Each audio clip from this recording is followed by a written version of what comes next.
Hello explorers and welcome to another video. Today we are going to boot our Linux system. We are going to make the final preparations, configure our kernel, and then restart the system, and hopefully it will start up afterwards. And let's just hop over here and let's start up by creating one more file. This is the fs tab. So this is, wrong name, fs tab,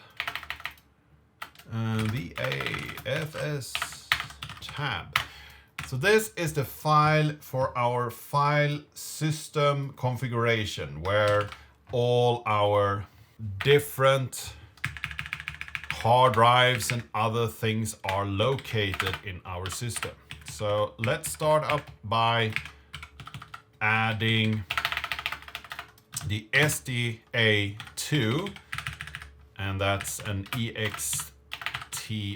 So that's my root directory. It's a slash, and where all my file systems are. And then I need a swap system, and that's SDA1. If you remember from one of the very early videos, we created swap first, just to know that we got 4 gigabytes of that, and then I created the actual file system.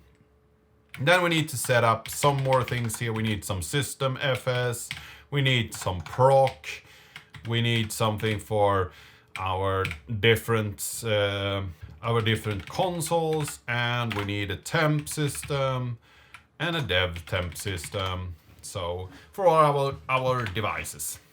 So those are the things I will need set up here. I will just use the scripts and add the different file systems that I have in my system.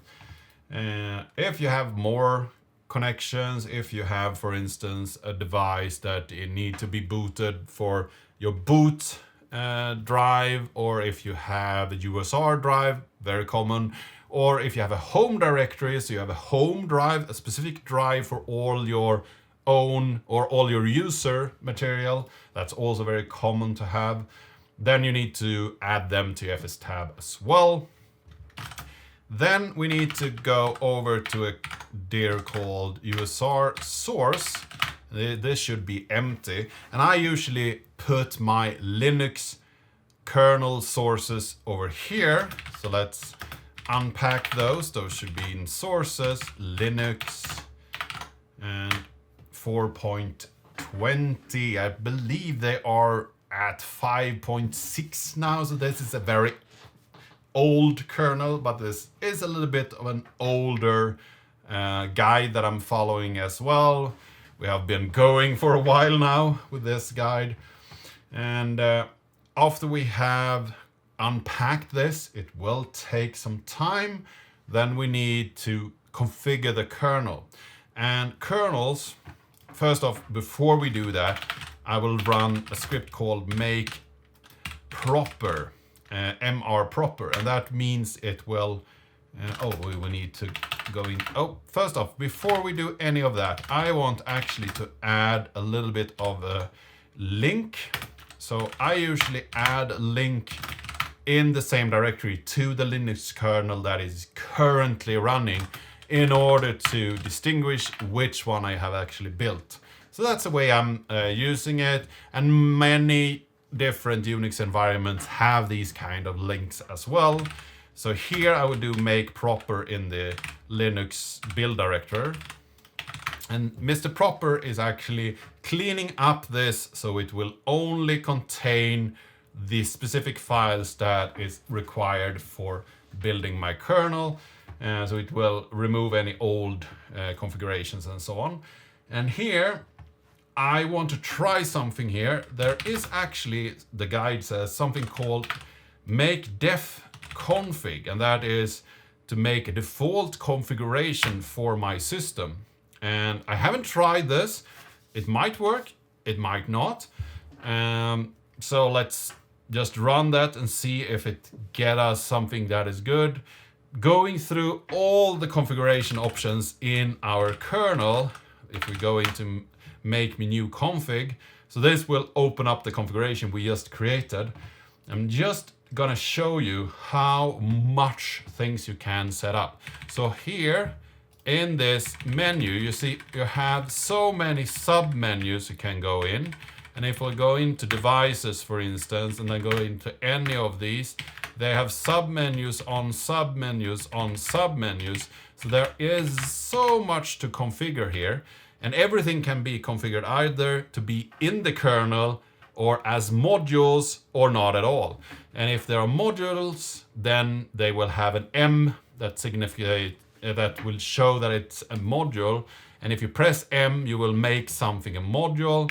So if you have these brackets, angle brackets, you can press M and that will be a module. If you don't have those, then you can only add them as specific things in your kernel. I will close out here and not save this and start it up again. And so that's the different things that you can set in, modules or different specific things. Something they say I need to go into is checking under devices and then go into generic devices and check that support for U-event helper is not on. So that one should not be enabled, and maintain tempf should be on. And then I need to go under kernel hacking. So I need to go out one more, kernel hacking, and choose kernel unwinder. I believe that was down here, and then frame pointer unwinder. Those things they suggested to change to make it boot at all, so I will follow those instructions. You may also go into processor features type and add EFI support if you have a kernel supporting EFI. I don't think that this VirtualBox has that feature, so I will skip that. If you have it, it's better to have on. If you have it and don't know, then skip it, because it will work anyway. And when we have done that, we will save this. So now I save the configuration and exit, and we have made our configuration. Now we need to compile the kernel, so we will do make and then make modules install. So that will compile all the source code for the Linux kernel and compile all the kernel modules and install those in the systems. Those will be installed in lib, modules, and then a lot of subdirectories depending on which kernel it is and what kind of modules it is. So let's run this. Building a kernel is a little bit of a longer process. It takes between 4.4 SPUs and 66 SPUs depending. It's typically about 6 if you don't do any very strange configuration, they say, but it is a little bit of a longer process. I will wait for this to finish and then I will get back to you. Now we have actually built the whole system, so the whole Linux kernel. Let's just go into the menu config again, because I remember one more thing. I saw now during the compile that it actually was set up correctly. But one thing that I usually check as well on the file system, in this case I'm using the extended 4 file system, and it's good to check that the file system type that you are using to set up your file system is actually available in the kernel, or else you will not be able to mount your system drive, and that would be bad. So now that we have done that, we need to copy some things. So we will run a command here, and this will copy the BZ compressed kernel image from the directory where it's positioned now into our boot directory, so /boot, and we will give it the name VS Linux 42012 LFS 8.4. So that's just a naming convention that we know that this came from this guide, and this is the version, and it's a Linux from scratch. Then we want to copy over the system map for this, so the system knows where to find things. We copy over the configuration. So this is the configuration that we set up now during this build. So if we want to build another kernel, we can copy that file over to .config in that Linux kernel and reuse this config. And we also want to install some documentation and copy over a documentation folder to that directory there. So now we have installed that, and we also want to configure Linux module loader. So we will create that directory, and then we want to edit. Let's see. etc. So this is for USB. Let's see here. So if we want to use USB devices, this could be a good thing to configure. But this is the way you set up any things that you want to install in your system as different modules. So here it will install these two modules to handle USB traffic. So we'll add that to our system as well. So as I said, we have the configuration, we have the Linux system, and we have the system map, a list of addresses and symbols. It maps the entire maps the entry points and addresses of all functions and data structures in the kernel. So that's the system map. So that's very important to have. Next up, we will set up grub. So we'll go over to our temp directory, and here we will use a command called grub rescue. Let's see here. Ensure that the emergency boot disk is ready to rescue the computer if the computer becomes unusable, unbootable.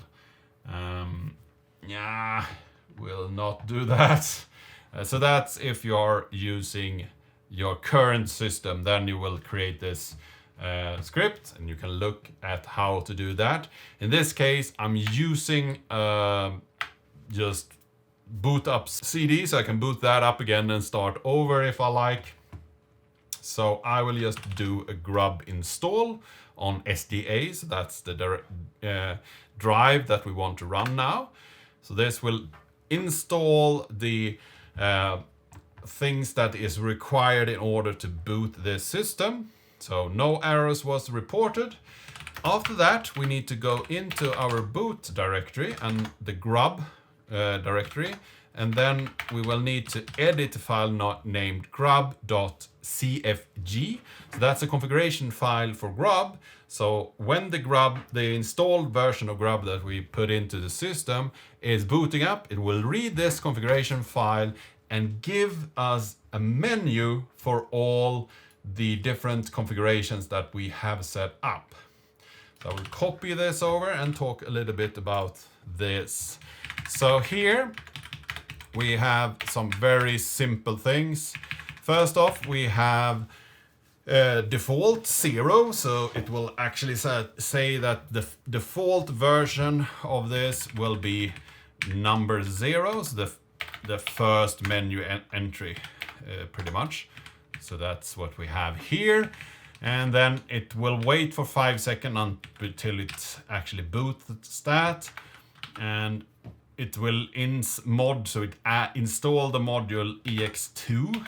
I will change that to ex4 because I don't have any ex2 things. I don't think that we need that either. We only have the ex4 and a swapdir, so hopefully that will work. It will look for the root in hd0-2, so the second one,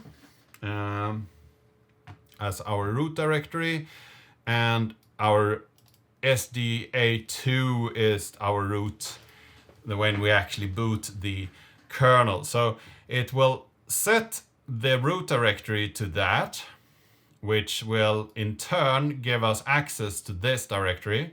It will run the Linux command in the grub, which will kick off the boot of this Linux kernel that we have built, and will set this as our root directory and make it read only. So that's what we are setting up there. And we need to save this one. Last but not least, they want us to create a file in etc lfs release. And here they want us to add 8.4, and that's to remember the version of this guide that we followed. And then they also want us to create an LSB release. Linux standard base, okay, LSB release. So this is, I guess, some standard file that is available in some Linux system, where you can set distribution ID, Linux from scratch, release 8.4, code name. Yeah, let's put in Baron. And then Linux from scratch. And so that's the last thing we need here. We have installed everything. You can run a specific web address to get counted and put in your name and so on that you have done this, so they know that you have set up a system. And that's pretty much something that they ask for. You're not required to do it, but as you're following a guide, somebody has actually worked on this. It's fun for them to know that somebody's actually followed their guide and have done everything. So I will do that later. We will log out from the system. So now we have logged out from the bash system where we were in our root directory of our Linux environments, the chroot. We will unmount all the resources that we had. So let's see, first off, that I still have in my environment LFS. I might not, yeah, I still have that. So we will unmount a lot of different directories here. So all of those. So we unmount dev pts, dev, run, proc, sys. And then we will unmount the LFS directory itself. And that was busy. Let's switch over here. Might be in that directory in the Linux environment here. Oh, I don't think so. Doesn't really matter if it's unmounted because it's just temporary. Yeah, so when we have done that, we need to do shut down restart now. And this is where we get to know if we have actually done this correctly. So now it stops. And if we bring this over here, so now it's turning down the Ubuntu system, and with a little bit of luck, we have done this correctly, and it will boot into our real system. So let's see here. Let's see. You see? Linux. And now it boots into this kernel. Oh. Failure setting up the Linux console. Which exited with 1. So, the DSP service failed, and also the Linux console. You should not be reading this message. This means that the unforeseen error took place in which exited with value of 1. If you you're able to track this arrow down to a bug in one of the files in the LFS book. Yeah, so now we have actually a system here. And if we log in here, did I set a user? Might have an LFS user. No. Did I set a root password? I did. So I have at least a root user. Let's go to the home directory. We have no other users in the system, but we have a root user at least.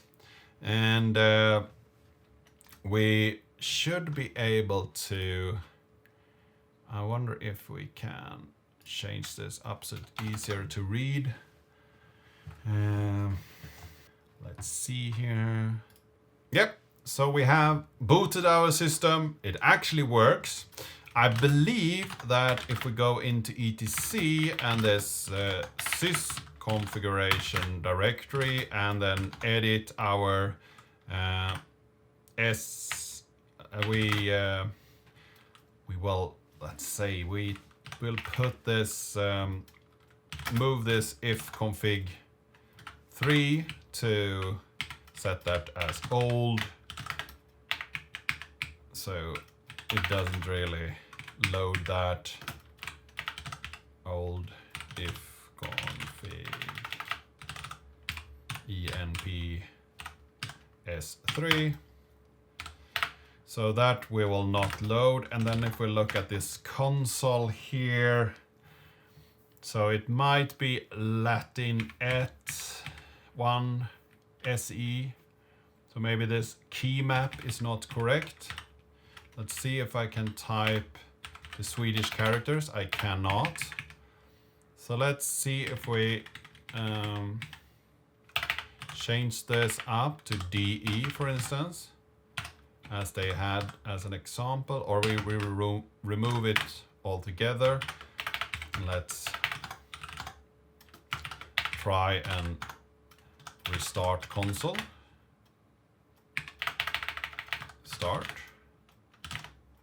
Okay. So that seems to work. So let's shut down. Restart now. So maybe SE is not the correct setup. Maybe it's SV. That could be the case. Still having this very small window, but we actually have a Linux environment that boots up, and now we didn't get any errors during boot up. So that was good. Let's go into etc again. Sysconfig console. So let's test this out. Key map.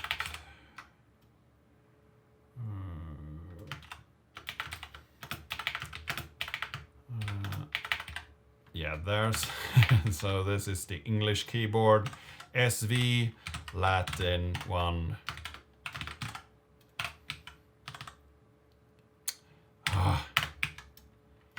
Key map. SV Latin 1. There we go. Start it again. I'll look over here and see if the should be key map. Yeah, should be key map. So it will be boot up without any issues. Yes! Root. So now we have a Linux built from scratch that we can boot in my case, in my virtual environment with a root user, and I can just start off here and do anything that I want in this system. And we have gone through a lot of information here. We have learned a lot about the Linux environment. We have gone through each and every package that builds up the Linux environment. And after all of that, we have compiled something that actually works, that we can start using.